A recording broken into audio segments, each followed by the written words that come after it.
I'm reading from Psalm 1. God blesses those people who refuse evil advice and won't follow sinners or join in sneering at God. Instead, the law of God makes them happy, and they think about it day and night. They're like trees growing beside a stream, trees that produce fruit in season and always have leaves. Those people succeed in everything they do. That isn't true of those who are evil, because they are like straw, blown by the wind. Sinners won't have an excuse on the day of judgment, and they won't have a place with the people of God. God watches over the steps of those who do justice, but those on a path of violence and injustice will find themselves irretrievably lost.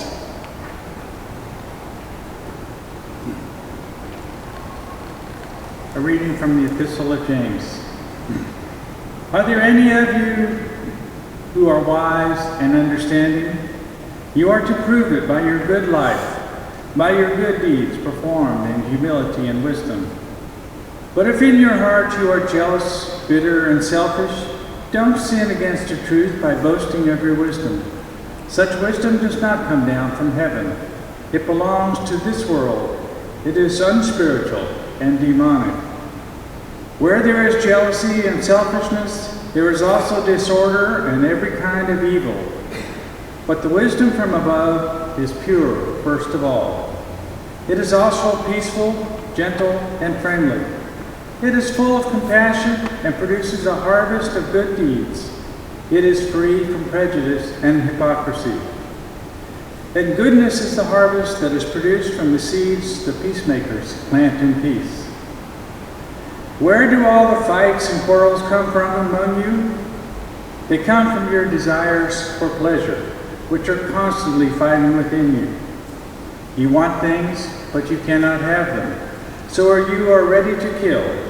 You strongly desire things, but you cannot get them. So you quarrel and fight. You do not have what you want because you do not ask God for it. And when you ask, you do not receive it because your motives are bad. You ask for things to use for your own pleasures. Unfaithful people. Don't you know that to be the world's friend means to be God's enemy? So then, submit yourselves to God. Resist the devil, and the devil will run away from you. Come near to God, and God will come near to you. Wash your hands, you sinners. Purify your hearts, you hypocrites.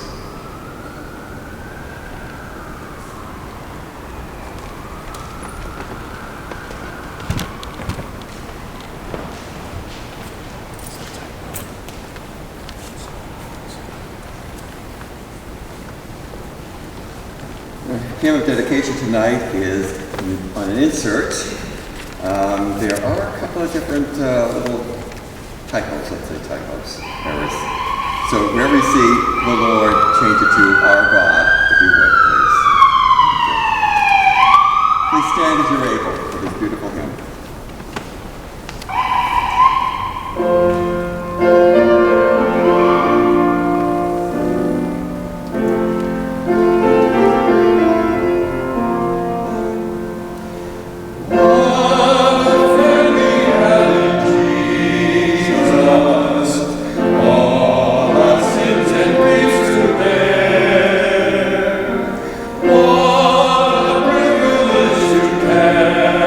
Carry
and drive from Calgary to Vancouver Island, which is about 12 hours.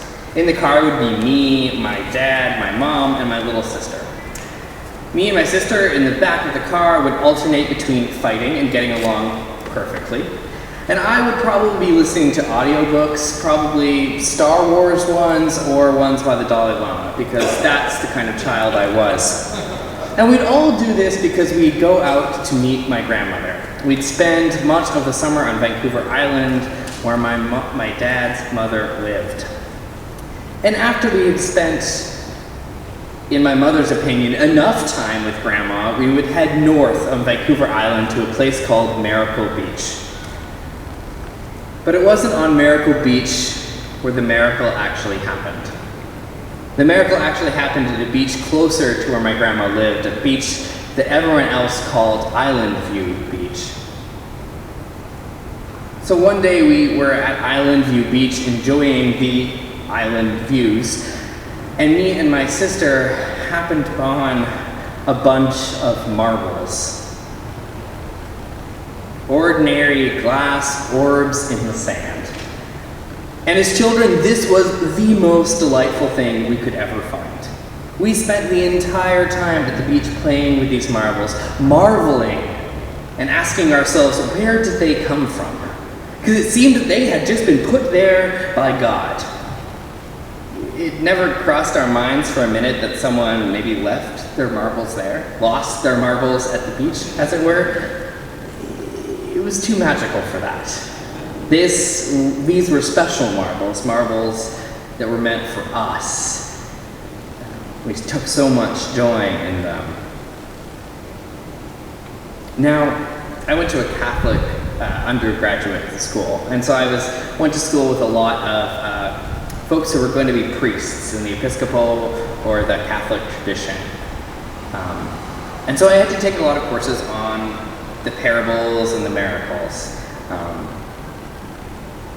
And one of the things that has always stood with me from all of that learning that you have to do when you're in class was a way of how one of my professors understood the miracles.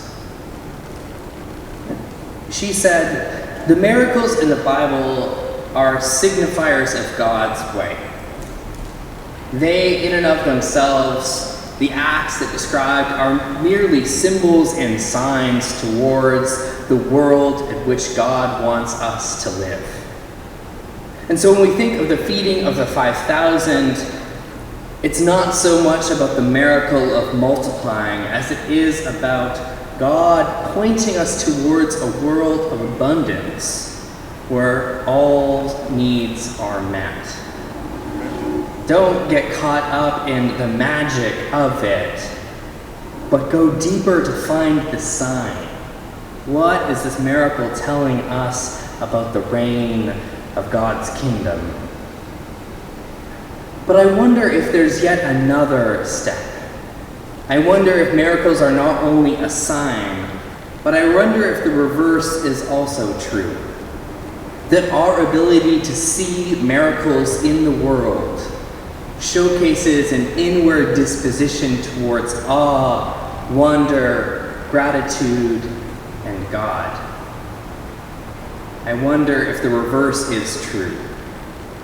That miracles are not just a sign about what God's kingdom is going to be, but also our ability to see them in the world every day shows an inward disposition to gratitude, to awe, to reverence, and to seeing God in the world in so many different ways.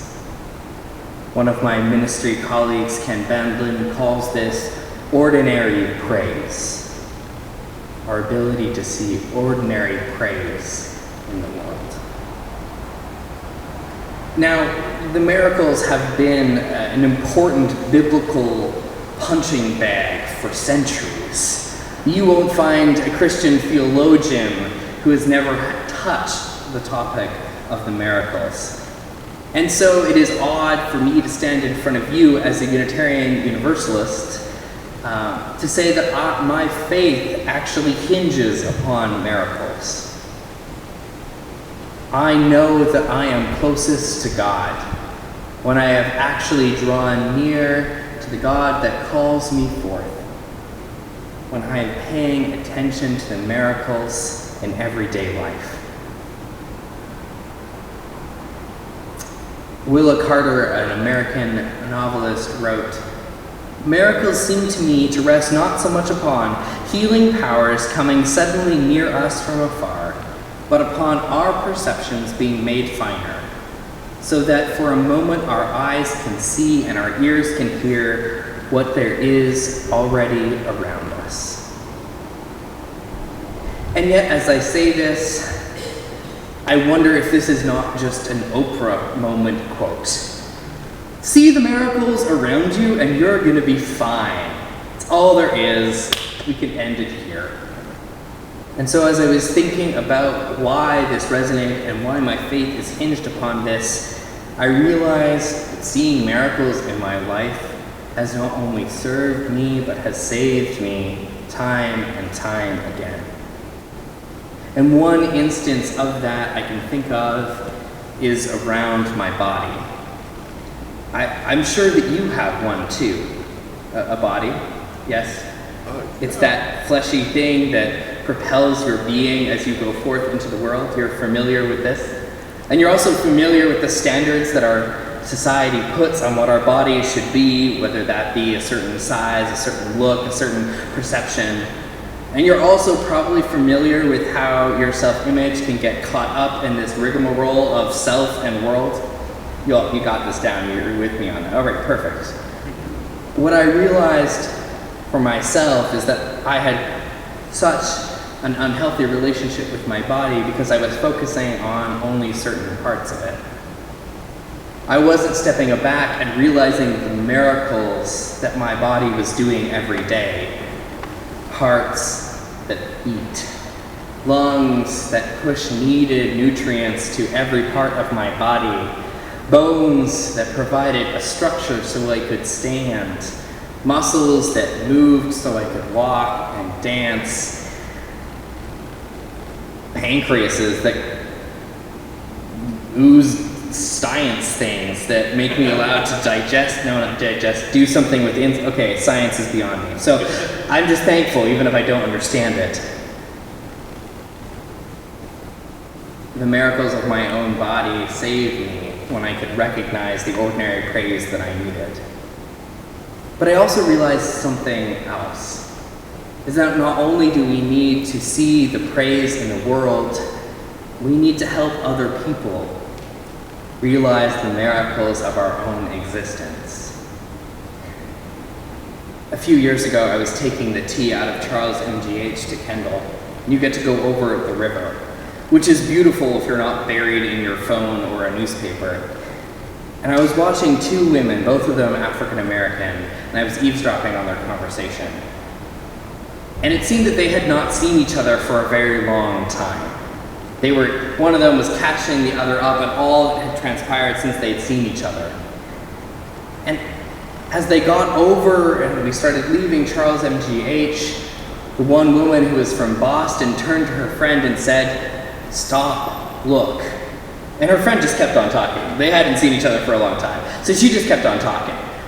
But her friend said, "No, stop and look." And she physically turned her friend so that she would look out over the river to see the sun setting and over Boston. Stop and look.